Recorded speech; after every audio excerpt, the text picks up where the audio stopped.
प्रधानगी मंडल और कॉमरेड साथियों, बातें जो हम कह रहे हैं मैं थोड़ी इसको सीधा एक्सट्रीम फॉर्म में कह दूं, कितनी सही गलत की बात नहीं है।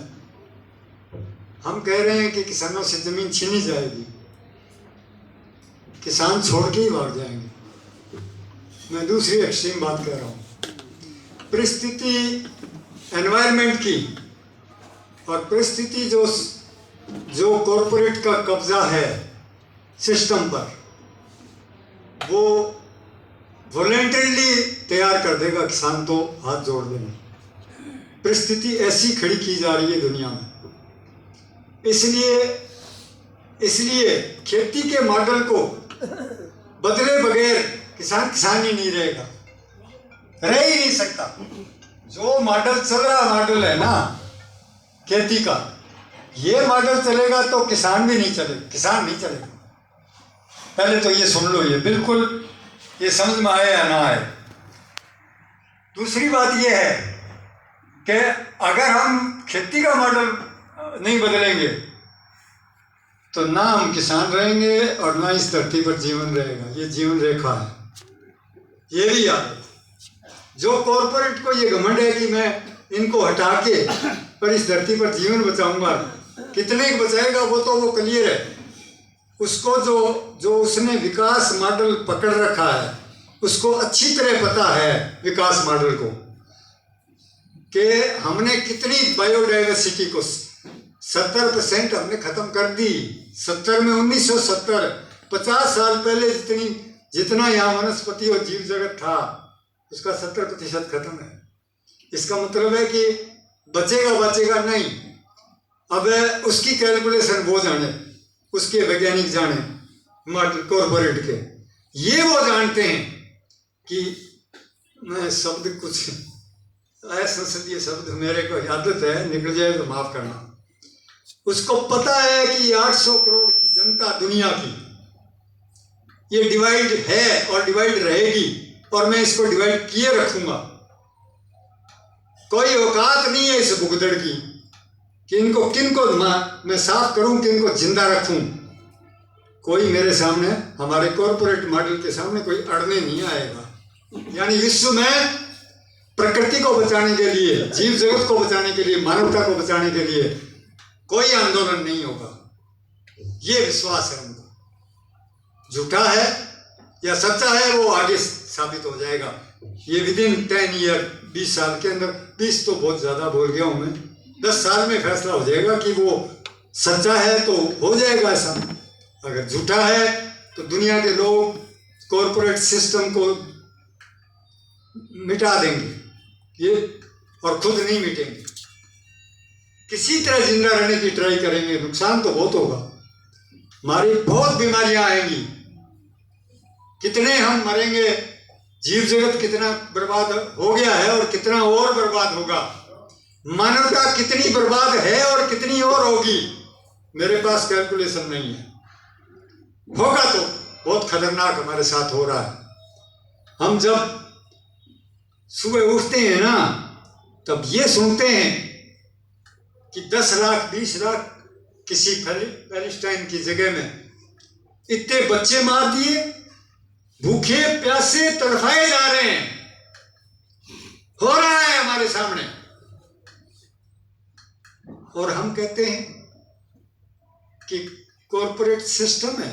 ये सिस्टम नहीं है, ये सुसाइडल आत्मघाती है। ये आत्मघात कर रहा है, जीव जगत को इसने आधी से ज्यादा निपटा दिया इसने 50 सालों में, और इसको अभी तक हम विकास मार्ग मान रहे हैं। हमें समझ ही नहीं आता कि क्या है विकास मार्ग। इंसानियत नाम की चीज जितनी खत्म हुई है, कभी मानवता को, हम पहले कॉमरेड थे तो कहते थे सामंतवाद में ये बुराई, फलाने में ये बुराई, कितनी बुराइयां थी मानव से इतिहास में। परंतु याद रखो कि मानवता का इतना नाश नहीं हुआ था उस वक्त तक कि वो प्रकृति के जीवों का नाश करे और खुद का नाश करे, आत्मघात करे। इस स्टेज में नहीं थी। जिसको हमने विकास बोला हम कामरेड थे, हम कहते थे कम्युनिज्म लाएंगे, समाजवाद लाएंगे, बंदूक की नली से लाएंगे। आया तो मौत आई है, आई निकली क्या है इस दुनिया से? चाहे वो पुतिन हो, चाहे बिडेन हो, चाहे कोई भी हो, परमाणु हथियार लिए बैठे हैं।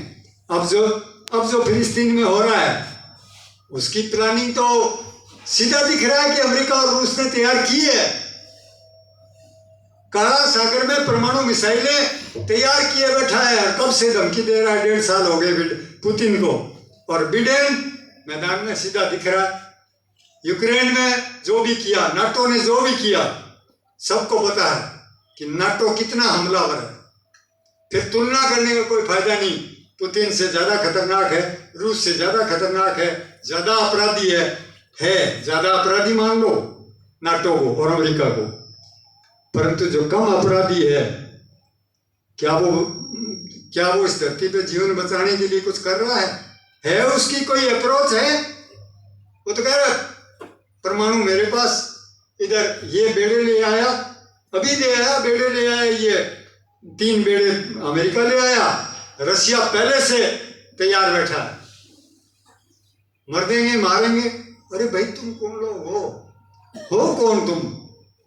बिडेन और पुतिन ये कहने वाला कौन होता है कि हम इस धरती पे परमाणु चला देंगे?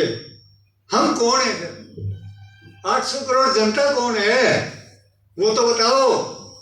उनको पता है कि 800 करोड़ जनता इस बात में जाएगी ही नहीं। वो तो कोई तो भारत का विकास करेगा, कोई पंजाब का ही करने लग जाएगा, कोई पंजाब के किसानों का करने लग जाएगा।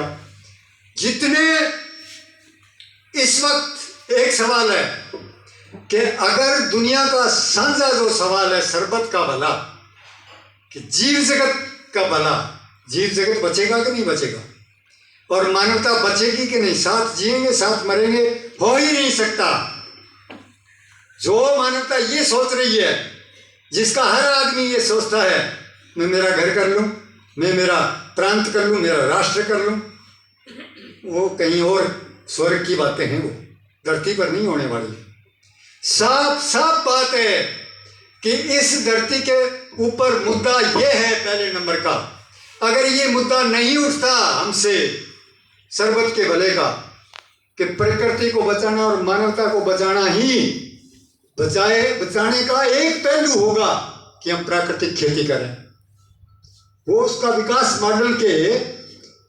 मॉडल हमारा क्या होगा कि प्रकृति के खिलाफ कोई काम नहीं होगा इस धरती पर, जीवों के खिलाफ, इंसानों के खिलाफ। परमाणु हम थोड़ी बन सकते हैं। ऐसे मिसाइलें हम इस धरती पर रहने देंगे तो हम नहीं रहेंगे।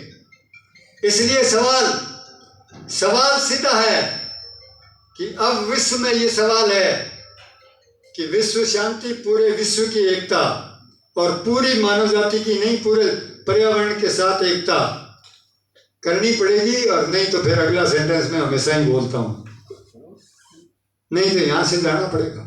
अब रही बात कि जो मुद्दे उठते हैं, देखो हर इकाई के अपने मुद्दे हैं। मैं एक व्यक्ति हूं तो मेरा व्यक्तिगत सवाल भी है कि मैं ढंग से खाऊं, पीऊं, सोऊं, स्वास्थ्य ठीक रखूं, ये मेरा व्यक्तिगत है। परंतु अगर धरती का वातावरण ही परमाणु हथियार ही चल जाएगा तो फिर मैंने क्या करना है? मैं मेरा स्वास्थ्य कैसे ठीक रख सकता हूं? इसका मतलब है कि आदमी को अपना बायोलॉजिकल, अपना इंडिविजुअल से लेकर उस अपने परिवार का भी, अपने जिस प्रांत में रहते हैं, जिस देश में रहते हैं, जिस वर्ग में रहते हैं, जहां भी रहते हैं, जो भी इकाई है, हर इकाई का हम ध्यान रखें और उनके बीच जो विवाद होते हैं उनको हम हल कर सकें। पर मेरा मानना यह है, हो सकता है मैं गलत हूं इसमें, कि अगर मानव जाति सरबत के भले को, साझे मुद्दे को अगर नहीं बनाती, जैसे किसानों ने 3 कानूनों को साझा मुद्दा बनाया, क्या एकता रही है पूरे देश में और सारे संगठनों की। और जैसे ही साझा मुद्दा गायब, अब 36 के 72 संगठन हो गए और हो जाएंगे, खूब होंगे। समझ गए बात आप? बात यह है कि सरबत के भले का ही मुद्दा है अगर वो दुनिया में नहीं उठा तो हमारे बीच जो झगड़े हैं, घर घर को झगड़ा देंगे। ये झगड़ रहे हैं, पति पति झगड़ रहे हैं, भाई भाई झगड़ रहा है।